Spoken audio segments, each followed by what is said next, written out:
ഉണ്ടാക്കാൻ പോകുന്നത് കരിക്ക് ഷേക്കാണ്. കുഴപ്പമില്ല.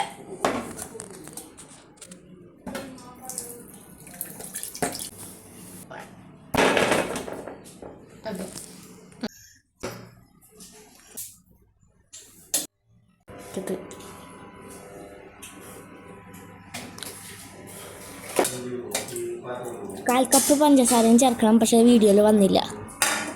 തിളപ്പിച്ചു ഫ്രീസ് ചെയ്ത പാലാണ് ചേർക്കുന്നത്.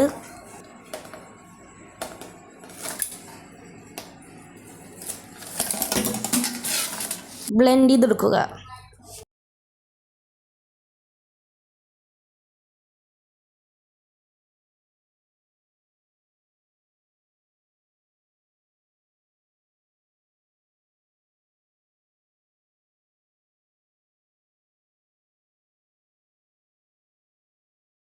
വേണമെങ്കിൽ ബൂസ്റ്റൊക്കെ ഇടാട്ടാ.